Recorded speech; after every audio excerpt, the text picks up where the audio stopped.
One person killed and several others injured following a stampede at UJ's Bunting Road campus. And local business people in Katlehong on Gauteng's East Rand call on foreigners who own businesses in the area to close shop. I'm Richard Brooks. One person has been killed and several others injured following a stampede at the University of Johannesburg's Bunting Road campus. Desperate applicants are queuing outside the campus as the university struggles to cope with thousands of applicants flocking there. Johannesburg Emergency Services spokesperson Nana Radebe. When we got on scene, we found that the gate was locked and students were forcing to go in. One person has died, a female. 17 were treated on scene. 3 have been taken to hospital. 1 is in a critical condition and 2 are in a serious but stable condition. Higher Education Minister Bladen Nzimande has dismissed reports that more than 180,000 students will not be accepted this year at the country's top 9 universities due to limited space. Desperate applicants are continuing to queue outside UJ's Bunting Road campus. The university, like several other institutions around the country, is struggling to cope with thousands of applicants who are flocking there. The number of matriculants who've qualified for entry to tertiary institutions has increased to over 50% this year.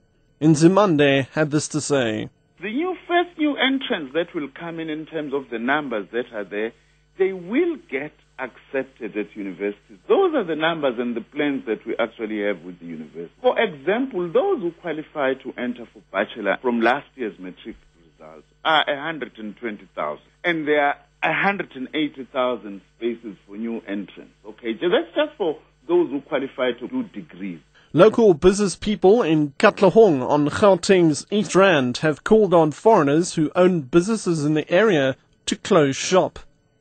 They've also asked South Africans who provided accommodation to those foreigners to remove them from their properties. The business people are accusing the foreign nationals of selling their goods at a cheaper price and thereby taking them out of business.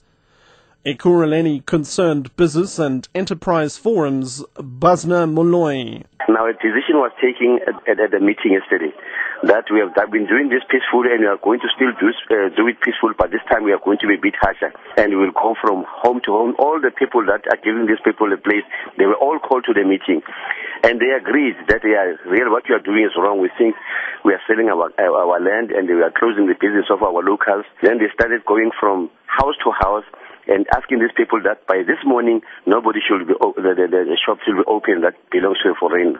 Malaysia has seized elephant tusks worth more than 6 million rand from South Africa in the first haul of smuggled ivory destined for the Southeast Asian country.